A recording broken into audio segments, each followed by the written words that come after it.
네, 어서 오세요.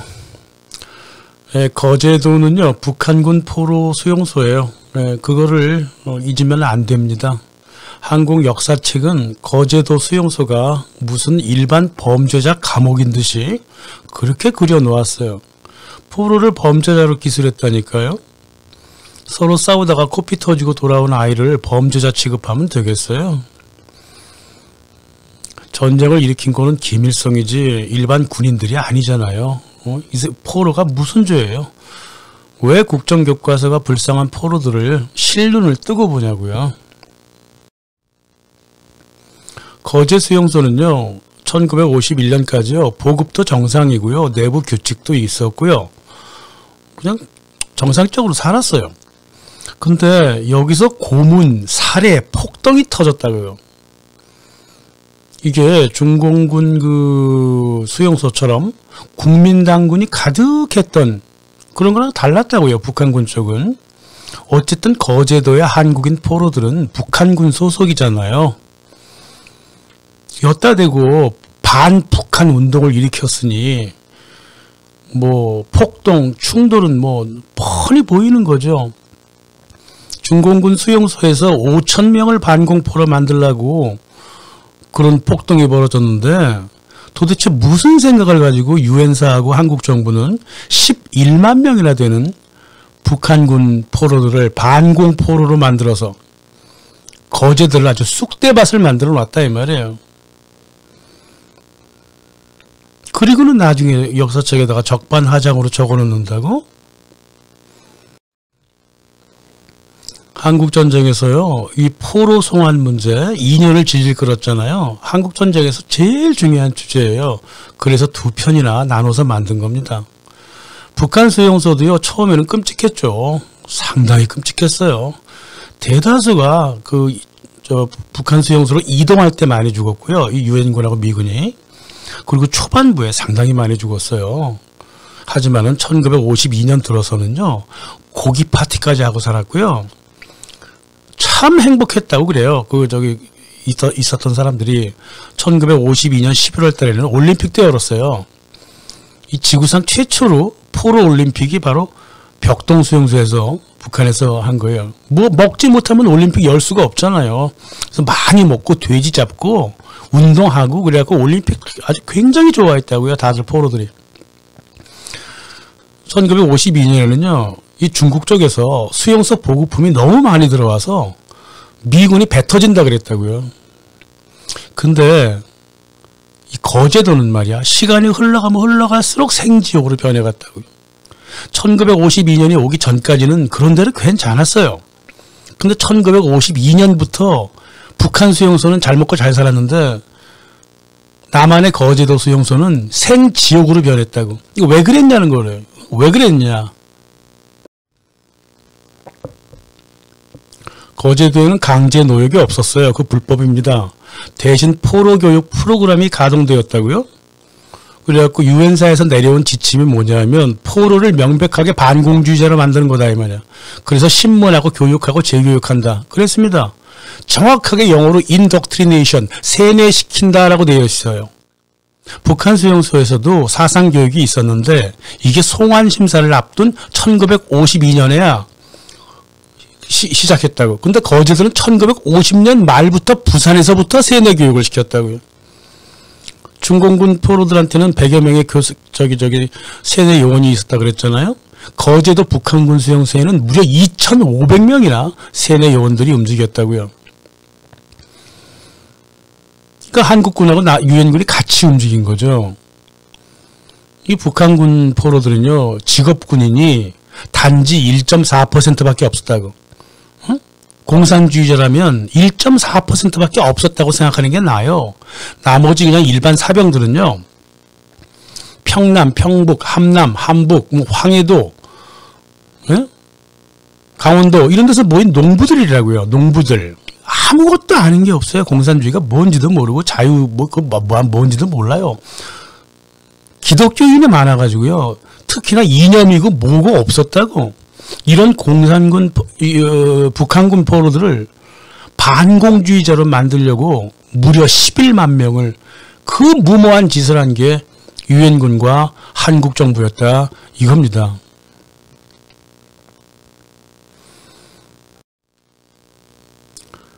그 경비원하고 포로 비율이 1대 33이었어요. 관리하기가 어렵죠. 그래갖고 포로 수가 많으니까요. 포로들 스스로 자체 관리하게 했거든요. 그래서 뭐 여러 사람들이 모여 있었죠. 뭐 배가 고파갖고 북한 군대에 쫓아다니던 자원 입대한 사람들, 입대 기피하다가 길거리에서 잡혀온 사람들, 북한군의 물품 조달하다가 우르르 잡힌 남쪽의 공장 직원들 한 수천 명 정도 있었고요. 그런 이들이랑 같이 섞어놨다고 북한군에. 그리고 남한 의용군은 이제 중공군처럼 따로 수용을 했으니까요. 응? 나중에 이제 이 사람들 민간으로 재분류해가지고 이승만한테 넘겨버리죠. 4만 4천 명 중에 절대 나 이승만으로 넘어가지 않겠다고 당당하게 버틴 사람이 6천 명이고, 그래갖고 3만 8천 명만 이승만한테 넘어갔다고요. 그리고 나머지 북한군 11만 명한테 반공 세뇌가 들어갔던 겁니다. 이 반공 세뇌가요, 북한 벽동 수용소에서 했듯이 토론하고 뭐 영화 보여주고 뭐 이런 식으로 하다가 미군들이 싫어하니까 중간에 관뒀다고. 그리고 중공군도 그랬어요. 사령부도 그런 세뇌 해봤자 잘 안 넘어간다 그랬습니다. 그래서 그냥 관뒀어요. 정력적으로 처음에 하려고 그러다가. 근데 거제도는요, 처음부터 끝까지 이잡듯이 잡으려고 그랬습니다. 유엔군하고 한국군 경비대는 반공포로 감찰단을 만들어가고 관리를 시켰다고. 원래가 이제 북한군 포로들은 자체적인 조직이 있었죠. 그리고 자체적으로 포로를 관리했죠. 그랬단 말이에요. 근데 위측 관리자 대다수가 친남한이고요. 포로 관리자 대다수가 친북한이잖아. 이거 싸우겠어요? 안 싸우겠어요? 1951년 6월 달에 휴전 회담이 시작되자 아주 이상한 일들이 많이 벌어지죠. 이북에서 사상범으로 몰렸던 사람들, 기독교 신자들, 이런 사람들이 모여가지고요, 강제 소환 반대 혈서를 썼다고? 그래갖고 한국 정부하고 유엔 사령부에 보냈어요. 참으로 이상하죠. 강제 소환 안 한다 그랬는데 강제 소환 하지 말라고 혈서를 쓰는 경우가 세상에 어디 있어요. 그 대한반공청년단이라는 조직도 만들어갖고 이름에다가 반공을 집어넣어서 북한군 포로 그 속에서 적대 행동을 하겠다고 노골적으로 주장을 했다고요. 1951년 8월 달부터 27개 수용소 중에 12개 수용소에 12,000명이 조직이 됐다고요. 휴전 회담이 시작된 지 한 달 만에 이런 일이 벌어졌어요. 연락부, 총무부, 뭐 훈육부, 선전부, 조작부, 뭐 특공대부, 뭐 이런 걸 만들어 놨다고. 이게 미군 방첩대하고 미군 사령부, 국군 경비대 도움 없이 이게 가능한 일입니까? 불가능한 일이죠. 예?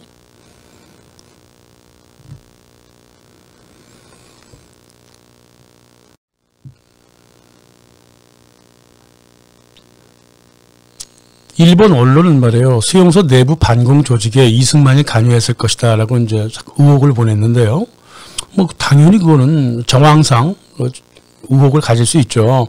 세뇌교육대가 있고요, 대한반공청년단이 있고요, 한국군과 연관했고요, 한국군은 이승만의 지시를 받을 거 아니에요. 전쟁 때야 뭐 유엔군 지시를 받겠지만은 평소 때야 이승만 지시를 받을 거 아니에요. 그 윗선의 허가 없이는 불가능한 일이다 이 말이에요. 대한반공청년단인 경우는 제일 컸는데요, 단체가. 이게 나중에 1960년 3.15 부정선거 할 때 그 정치 깡패로 변해버린다고. 거제도에서 하던 습관, 혈서 쓰던 습관을 그대로 3.15 부정선거 때도 혈서 쓰고 돌아다녔다고.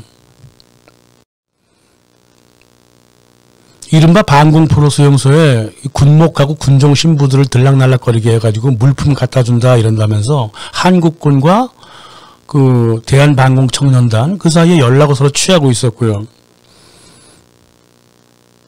그러니까 아무튼 간에 이승만 정부하고 유엔, 국군 경비대, 포로 수용소의 그 포로 감찰단, 대한반공청년단 모두 합쳐갖고 거제도 포로 수용소를 아주 반공주의자 천국으로 만들려고 했던 건 사실이란 말이에요. 이승만이 어디까지 뭐 관여했는지는 모르지만 폭동도 일으키고 막 그랬단 말이에요. 이유 없는 폭동이 세상에 어디 있어요. 총 맞아 죽으려고? 총 맞아 죽는 거를 감수하면서까지 폭동은 왜 일으켰냐고요. 북한군들이. 응? 북한에서도요. 송환 문제를 앞두고 중공군 사령부에서 혹시 모르니까 유엔군을 진보그룹, 반동그룹 이렇게 나눴거든요. 그래서 진보그룹에 있는 미군들한테 동료들 좀 사상교육 좀 하라 그랬어. 근데 다 거절했어요. 그때 하질 않는다 그랬다고. 결국 시간이 흘러가다 보니까 중공군도 아이고 그게 그렇게 중요하지는 않구나 그랬단 말이에요. 그런데도 송환 때 막상 송환이 될 때 보니까 22명이 중국에 남겠다 그랬습니다. 미군하고 영국군하고. 이게 정말로 자발적인 전향이죠. 중국 정부는 너희들 생각 제대로 해라. 중국에 산다고 해도 나중에 미국 가고 싶으면 가도 좋다 그랬습니다. 그래서 반 이상이 나중에 이제 미국으로 넘어가 버리죠. 미국에 가서 이제 간첩 누명 쓰고 평생을 살았습니다. 이 사람들. 자발적인 송환이요? 그거 누가 했어요? 중국이 했죠. 미국은 자발적인 송환 절대 안 했어요. 자발적 송환 하겠다 그러면서도. 오로지 강제적인 송환 세뇌하고 때리고 문신하고 혈서 쓰게 하고 죽이고 폭동 유발하고 기관총으로 쏴버리고 그렇게 했다고요. 북한 수용소에서는 그런 일이 일어날 수가 없었어요. 이게 그렇게 다른 겁니다.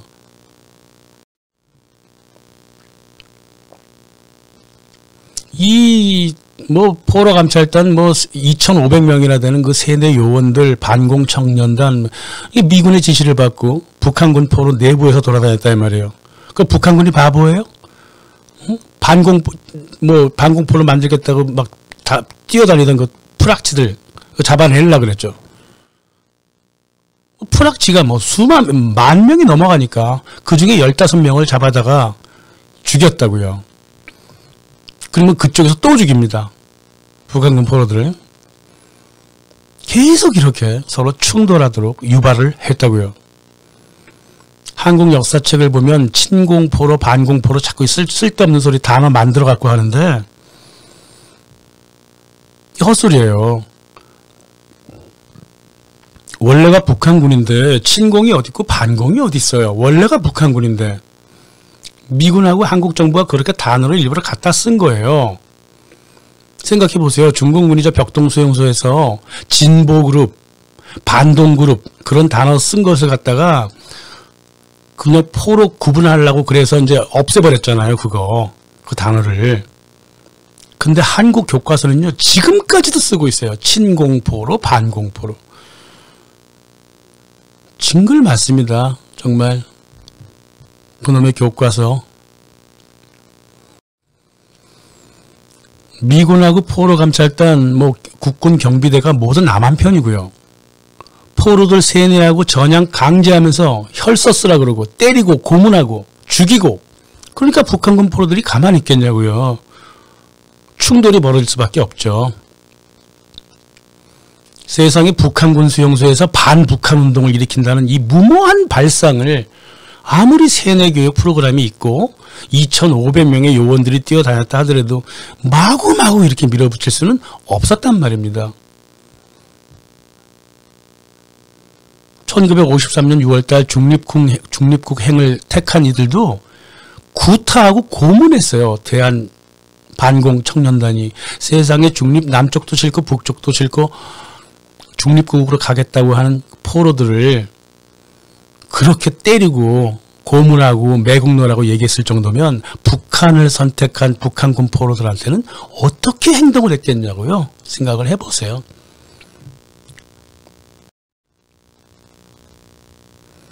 (1950년 9월 달에)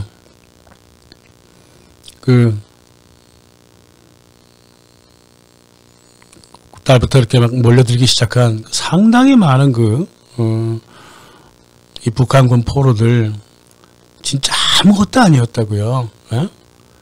아까 말씀드렸듯이 장교가 직업 군인이 1.4%밖에 안 됐다 이 말이에요. 100명 중에 1.5명이에요. 공산주의자라고 한다면 1.4% 정도가 공산주의자지 나머지는 다 농부 출신들이라고요. 그러니까 아무래도 반공포를 만들기가 더 쉽다고 생각했는지도 모르겠지 뭐. 근데 그렇게 만들려면 좀 부드럽게 해야 될 거 아니에요. 북쪽에 그 중공군 사령부가 했던 것처럼 영화도 좀 틀어주고 그래야 될 거 아니야. 혈서 쓰게 하고 죽이고 때리고 고문을 하면서 세뇌를 시켜요? 세상에 이런 세뇌가 어디 있어요? 그 이학구 북한군 대령이 있어요. 귀선하겠다고 했어, 미군들한테. 근데 거절당했죠. 그래서 그 상태로 그대로 거제도로 들어왔어요. 아직도 노인네들이 뭐라 그러면 북한이 보낸 간첩이네, 뭐 윌리엄 소장과 맞교환 상대로 찍어두었네, 어디서 증거도 없는 말을 마구마구 막 만들어냈지만 이 사람은 한국군 장교가 되고 싶었어요. 그 정도로 이념은 아무것도 아니었다고. 지금 수십 년 지나니까 자꾸 이념적으로 보려고 해서 그렇지 그 당시 북한군 일반 사병들은 농민들이에요. 공산주의가 뭔지도 모르고 자유주의가 뭔지도 몰라요. 정부에서 그냥 그렇게 하겠다고 하니까 따라간 것뿐입니다. 이념에 치우친 게 아니라고요. 게다가 수용소는요. 수용소는 더욱더 그랬죠. 누가 먹을 걸 주느냐에 따라 갖고 자기 행동을 결정한다고. 누가 수용소 내에서 주먹이 제일 센가 거기에 따라 가지고 사람 관계가 벌어지는 것이지 이념은 눈꽃만큼도 작용이 안 됐다 이 말이에요. 이미 저 벽동 수용소에서 중국군 사령부가 다 알고 있었잖아요. 아, 이게 사상교육이라고 하는 게 뭐 대단치 않구나. 거제도도 실은 사상교육 같은 거에 대단히 효과 없었어요. 그 물품 관리하던 사람들이 밥 안 줘버리고 패고 죽이고 이러니까는 할 수 없이 반공포로가 된 거지. 뭔 소리를 하고 있는 겁니까 지금.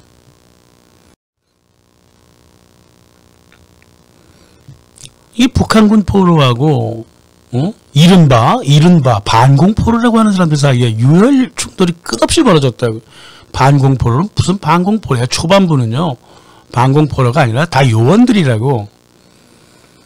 수용소장은 기소권이 없었기 때문에 살인이 벌어져도 방치했고요. 미군하고 반공포로라고 불리는 사람들이 북한군 포로들에 대한 협박이 장난이 아니고 고문하고 살인하고 막 그랬단 말이에요. 게다가 미군이 또 무슨 짓을 했는지 아십니까? 반공포로라고 딱 적어놓고요. 그 밑에 리스트를 쭉 뽑아갖고 북한군 포로한테 갖다 줬어.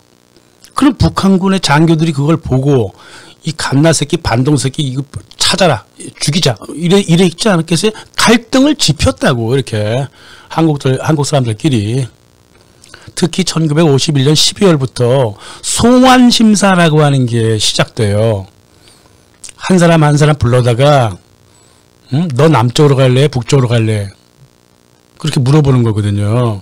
근데 그렇게 안 물어봤어요. 나중에 상당수 남한으로 가겠다는 사람이 수만 명이 많아지니까 그 다음부터는 야, 너 북한 갈 거야? 그럼 가.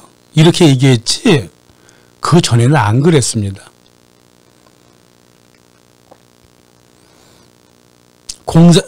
고향에 북한 고향에 가족이 있고 친척이 있어요. 거기 땅도 있고요. 집도 있다고. 그런 포로들을 두고 사무실에 불러다가 너 공산주의가 좋아? 자유주의가 좋아? 이렇게 짓거리니까 이 포로들이 아니 뭔 말을 하는 거야 이게. 송환시 심사하는 새끼들이 미쳤나 보다. 그랬단 말이에요. 아니 그러면 아빠 엄마 다 버리고 고향 땅 다 버리고 생면부지 아는 사람 없는 이 타양 남한 땅에서 나보다 살으라는 거야? 이거 미친놈들 아니야? 이래갖고 아주 그냥 송환심사 처음부터 첫 달 1951년 12월부터 그 세뇌교육 정보센터를 다 부숴버렸다고. 북한군 포로들이.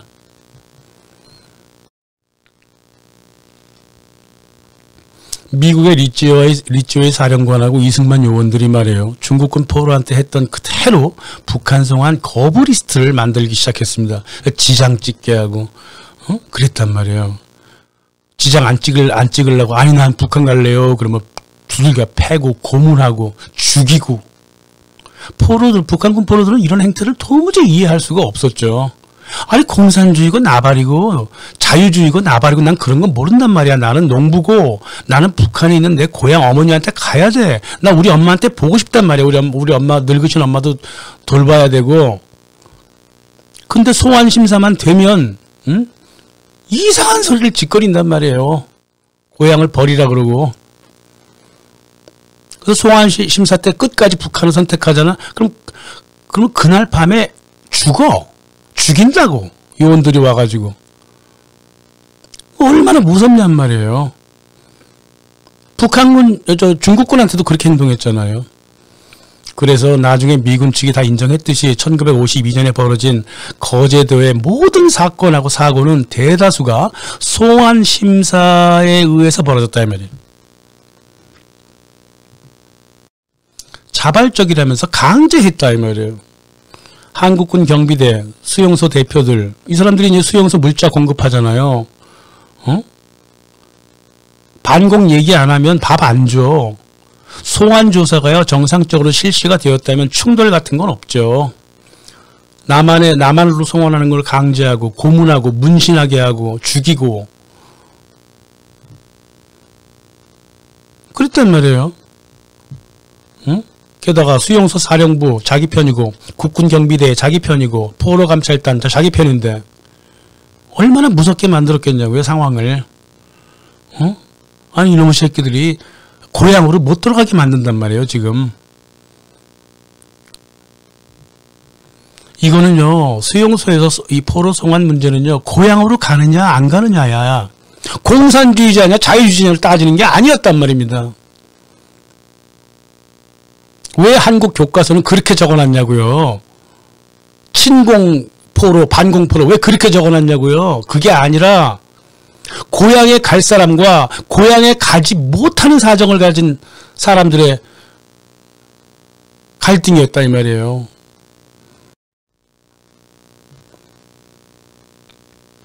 생각해 보세요. 남한 땅 거제도, 남한군 경비대, 남한하고 친한 유엔군, 얘네들이 반공포로를 만드는 심사장에서 남한에 남겠다는 사람들이 혈서나 진정서를 쓸 이유가 전혀 없죠.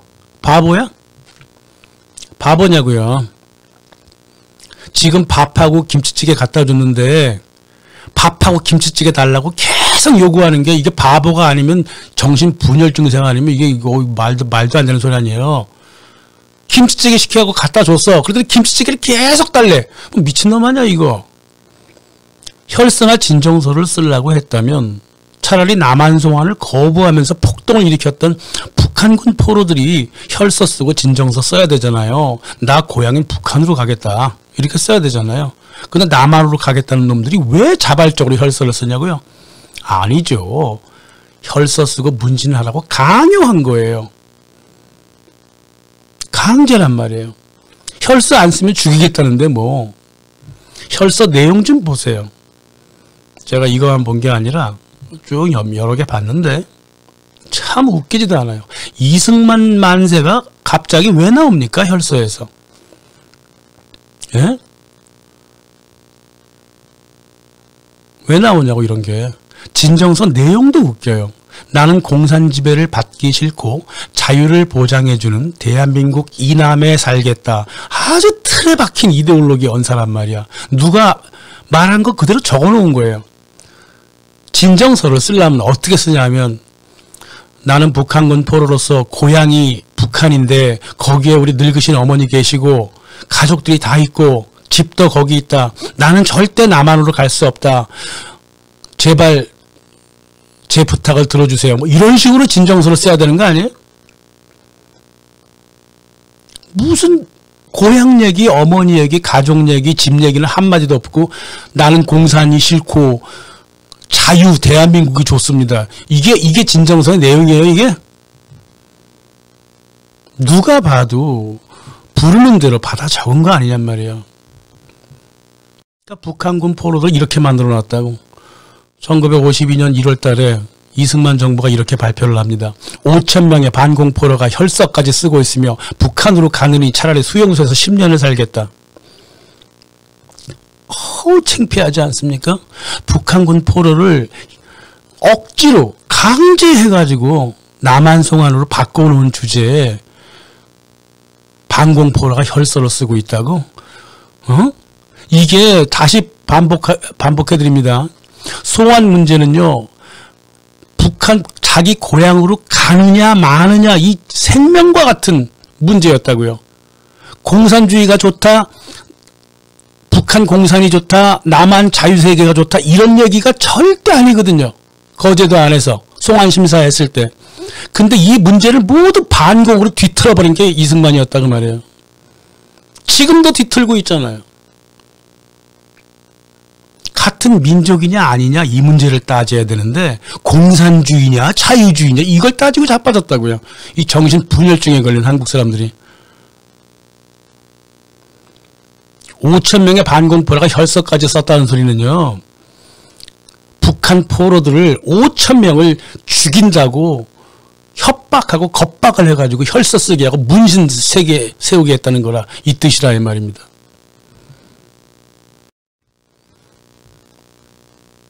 (1952년부터) 참극이 벌어집니다. 미군은 말이에요. 수용소인 모두가 북성 포로니까 심사 우린 받을 필요 없다. 우리 뭐 북한 갈 사람들인데 심사를 왜 받느냐. 그랬더니 기관총을 갈겨갖고 77명이 사망합니다. 물론 바리케이드 쳤어요. 강제 심사를 하니까요. 나를 고향에 못 가게 만드니까 나는 죽어도 고향 가야 된다. 북한으로 가야 된다. 바리케이드 치고 들어오지 말라 그랬거든. 그런데 그 바리케이드를 철거하는 와중에 총을 쏘갖고 77명이나 죽여버렸다고. 3월 14일은 남한 경비대가 총으로 쏘아도 12명을 또 죽였어요. 4월 14일은 미군이 뭐라 그러는 줄 알아요? 이게 인류 역사에 유일하게 남을 얘기를 했어. 지금 심사하는데 심사 끝나고 유엔군에 바로 입대할 사람들은 지금 당장 석방하겠다. 지가 무슨 권리로. 그렇게 얘기했다고. 그럼 이 말을 들은 북한군 포로들이 또 저항을 했죠. 반항했죠. 반항한다고 또 18명을 쏴 죽여버렸어요.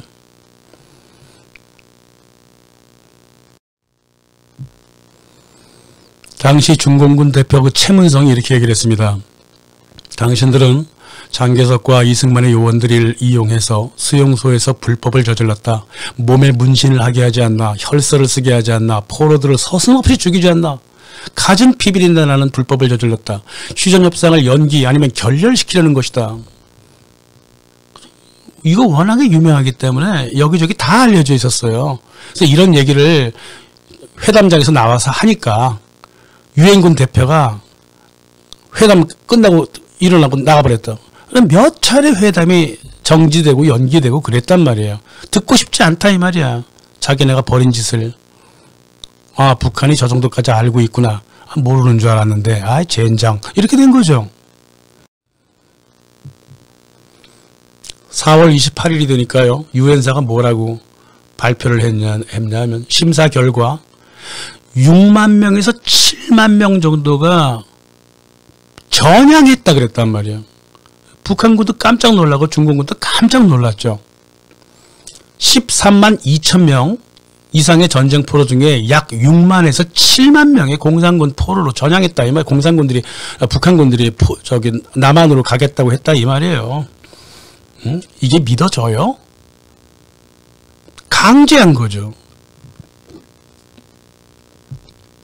미국 언론은 또 무려 10만 명에 가까운 북한군이 북한으로 돌아가지 않는다고 그런 의사를 밝혔다 그래갖고 자유주의 만세, 미군 만세, 자유세계 만세 이 짓을 이렇게 떠들었다고 미국에서. 그러니까 그런 얘기를 들은 북한군 포로들이 가만히 있겠냐고요. 바리케이트를 더 높이 치고 심사하러 들어오는 사람들과 일전을 감수를 할 수밖에 없었던 겁니다. 남일도 그랬어요. 휴전회담 남일도. 소위 심사라고 하는 것은 완전히 엉터리다. 결과는 귀하가 조작한 거 아니냐. 우리 포로들에 대한 비인도적인 처우, 살인적인 폭력 이런 불법 행위를 하지 않았느냐. 이렇게 항의를 했습니다.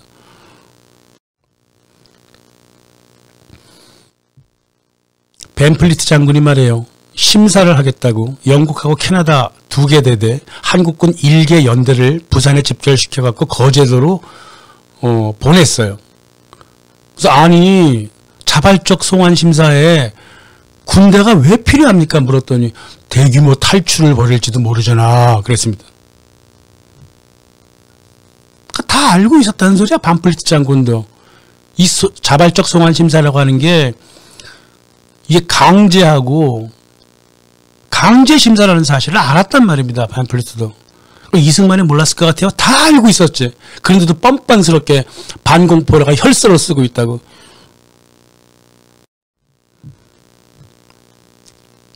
사건이 결국 터지죠.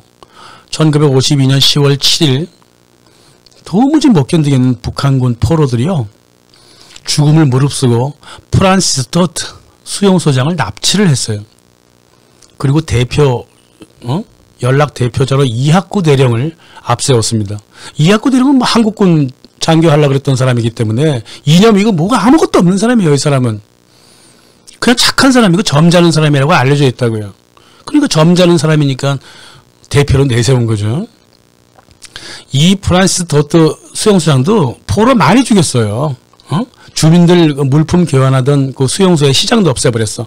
그래갖고 포로들이 몰래 주민들이랑 같이 시장을 열었다가 검열단이 오면 확 도망쳤다고. 그래갖고 그때 그 시장을 뭐라 불렀냐면 돛뜨 시장 그랬어요. 그게 돛떼기 시장이 돼버린 거예요. 그 돛떼기 시장의 어원이 바로 돛떼에서 나왔다고. 그렇게 강압했다고요, 이 사람은요. 그래서 북한군 포로들이 다음 사항을 요구했습니다. 야만적인 행위, 모욕, 고문, 혈서강요, 협박, 감금, 대량살인, 총포 및 기관총 사격, 독가스, 세균과 원폭 연관 실험을 중단하라. 세균 실험도 했다 이거야, 포로들이고. 자발적 송환을 중단하라. 강제심사 중단하라. 포로 대표단을 승인하라. 그렇게 요구를 했습니다. 아니면 프란시스 토트 수용소장 계속 구금하고 있겠다. 그랬습니다. 그래서 콜슨 대리 포로 수용소장이 이런 이제 응답을 보냈죠. 유엔군에 의해 많은 포로가 사망했고 부상한 유혈 사태가 있었다는 점을 인정한다. 폭력과 유혈 사태를 근절하기 위해 최선을 다할 것이다. 자발적인 송환은 우리한테는 권리가 없다. 강제 심사는 중단하겠다. 포로 대표단을 만들면 바로 승인하겠다. 이런 응답을 보냈습니다. 그러니까 이 포로들이 광분해가지고 수용소장을 납치한 게 아니잖아요.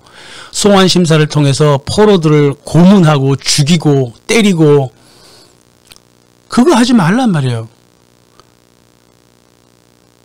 그러니까 지금까지 어떤 방식으로 이른바 소위 반공포로라고 하는 사람들이 만들어져 왔는지 아주 적나라하게 드러나 버린 거예요. 이게 이미 뭐 신문 기사 많이 나가버렸고요. 그래서 유엔군은 신문 검열 다 하고 지금까지도 역사는 이거 자꾸 숨기고 있죠. 프란시스 토트 소장이 포로들한테 납치당했다는 사실, 그것만 코미디처럼 책에다 적어놨지. 포로들이 뭘 요구했고 또 거제도 포로 수용소가 어떤 방식으로 응답을 했는가에 대해서는 뭐 별로 적혀져 있질 않아요. 어디 논문 같은 데나 조금 적혀 있다고. 역사는 이렇게 왜곡이 되는 거예요. 도트 소장, 컬슨 소장 모두 잘리고 거제도의 새로운 수용소장 헤이든 보트너가 임명이 됐어요. 이 보트는요, 미군 3대 또라이로 알려져 있습니다. 그만큼 무식해요. 그래갖고 그리스군, 캐나다군, 영국군을 끌고 거제도로 들어왔습니다. 탱크, 공수부대 보냈습니다. 비행기로 낙하산 부대를 날렸다 이 말이에요. 화염 방사기까지 들고 왔습니다. 8만 북한군 포로하고 전쟁을 벌이겠다고 선언을 해버린 거라 이 말이에요.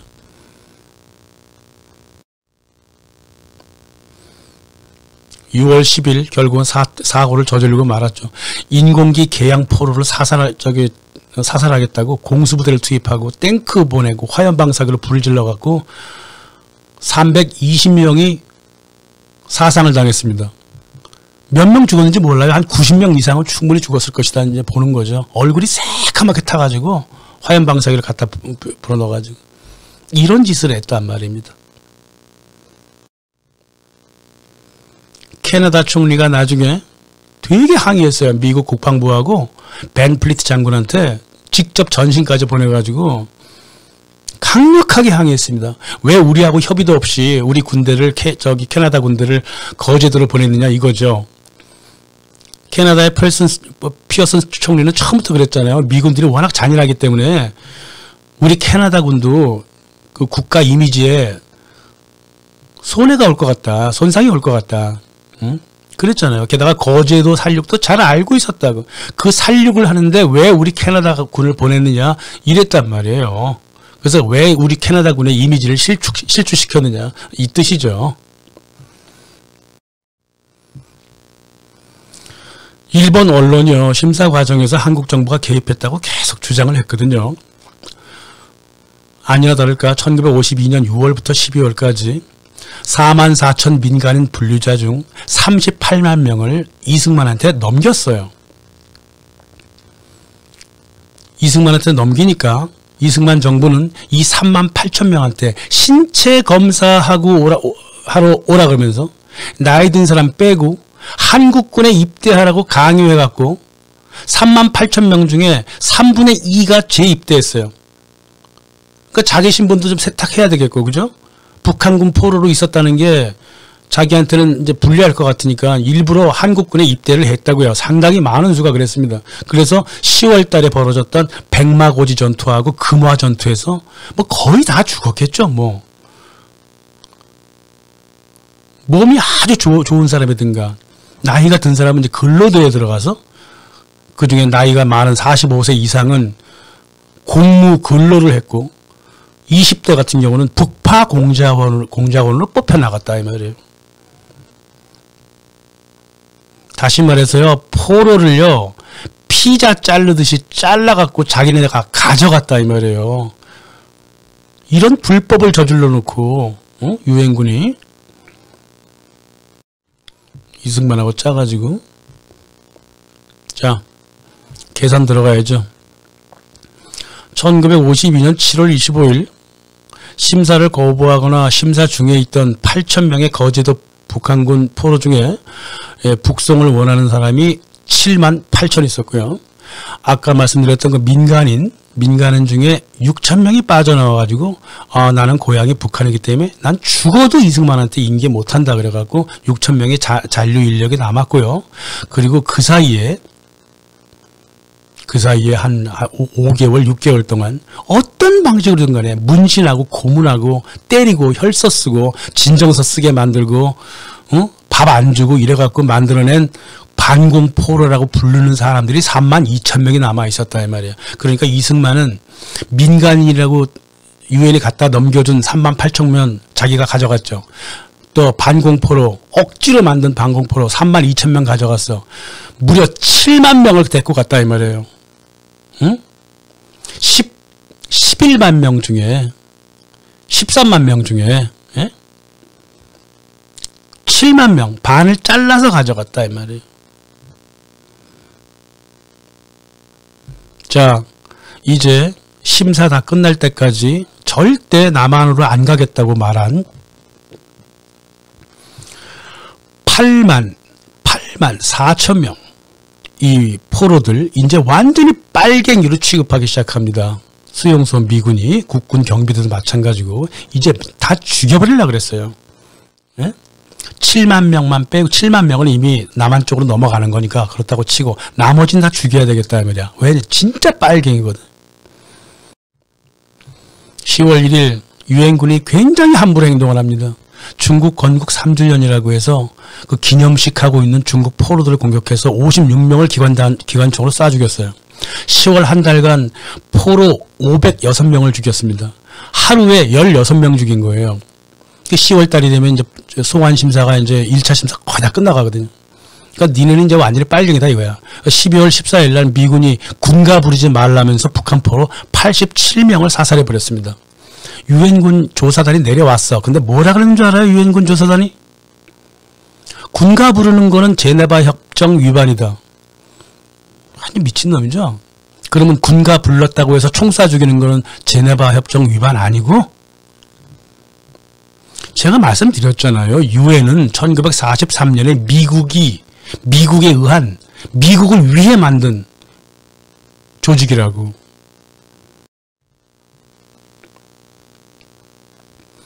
(1952년 10월 31일) 유엔의 소련 대표 비신스키가요. 더 이상 이렇게 회담을 끌 수도 없고 포로를 저렇게 구금을 할 수가 있느냐.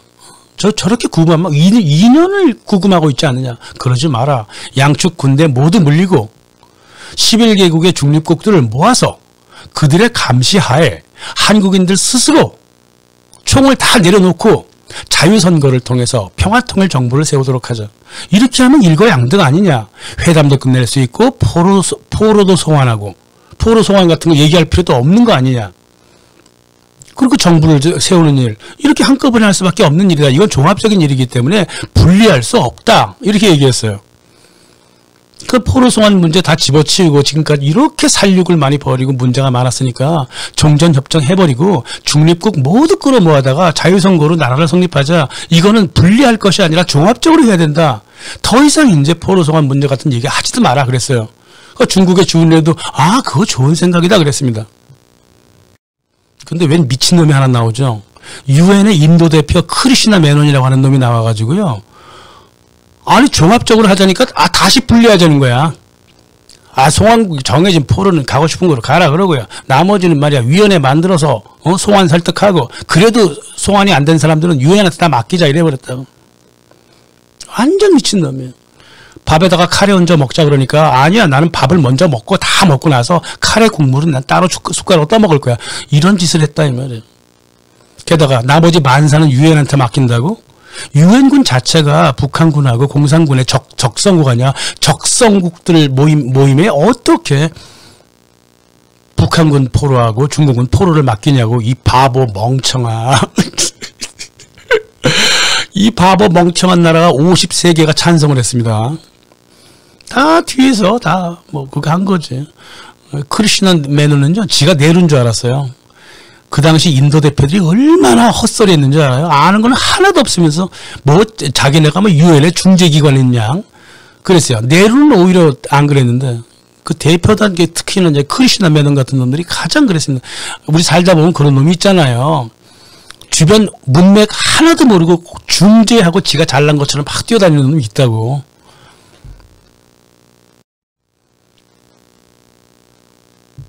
그래서 53대 5로 통과가 돼버렸다고요. 다시 말해서 유엔은 말이에요. 포로들을 계속 구금하자 그런 거예요. 그리고 송환을 다시 결정하자 그런 거야. 이 종합적인 해결을 전혀 선택을 안 했다고요. 그러니까 유엔 53개국이 모두 미국의 꼬봉들이란 말이에요. 5개 국가 빼고 소련 같은 거 빼고. 그러니까 제가 누차 말씀드렸잖아요. 유엔은 미국 거래니까요. 1970년 중반쯤에 와서야 유엔이 제 모습을 조금 가지고 있었다고요. 그리고 나서 2000년 넘어서 유엔이 다시 또 미국의 꼬붕이 돼버렸죠.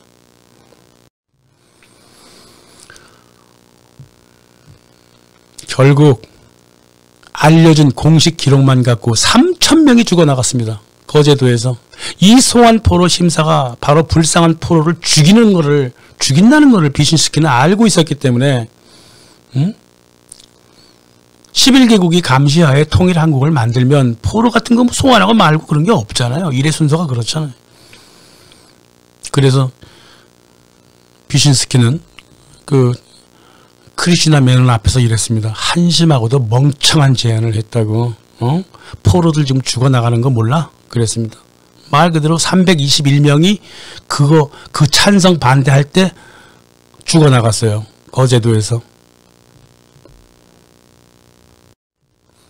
인권을 내세우면서 인권을 파괴한 게 거제도 수용소입니다. 이승만은 1950년 7월 14일 날 한국군 작전 통제권을 유엔 미군한테 넘겨버렸잖아요. 그래서 한반도의 군사 문제에 대해서 어떤 것도 결정할 수 없는 재발등을 제 스스로 찍었죠. 휴전 협정에도 안 왔잖아요. 또 갈 수도 없었고요. 또 가지도 않았습니다. 사인도 안 했어요. 북진 통일만 계속 주장을 했다고요.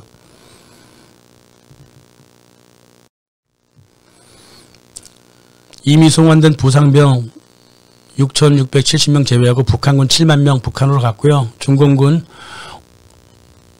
5,600명 중국으로 갔고요. 국민당군 그 부상포로 다 포함해서 토탈 22,000명이 대만으로 건너갔습니다. 이제 거기 가서 지네들이 알아서 또 갈 곳 갔겠죠. 이렇게 됐습니다. 다음 영상은요. 이 북한군 포로 절반을 잘라갖고 가져갔던 이승만을 중심으로 만들 건데요. 다른 자료보다는요. 미국 국무부, 미국 대통령, 그리고 이승만하고 서로 나눈 주고받은 외교 문서를 중심으로 살펴보겠습니다. 최근에 나온 그 건국전쟁 같은 거 있잖아요. 그건 다큐멘터리가 아니에요. 다큐멘터리는 다큐멘터리 아닙니다. 제가 25년간을 가르친 게 기호학이에요. 다큐멘터리 어떻게 만드는가를 가르쳤단 말이에요. 평전도 어떻게 쓰는가 가르쳤단 말이에요. 다 시나리오였다라고 왜곡하고 조작하는 프로그램이라 이 말이에요. 그런 걸 왜 봐요? 그걸 왜 봅니까? 책을 읽거나 아니면 외교 문서 같은 1차 자료를 보고선 판단을 해야 되는 거죠. 다음 7편 영상은 이승만의 했던 행동과 말과 그 당시 국제 정세를 보겠습니다. 감사합니다.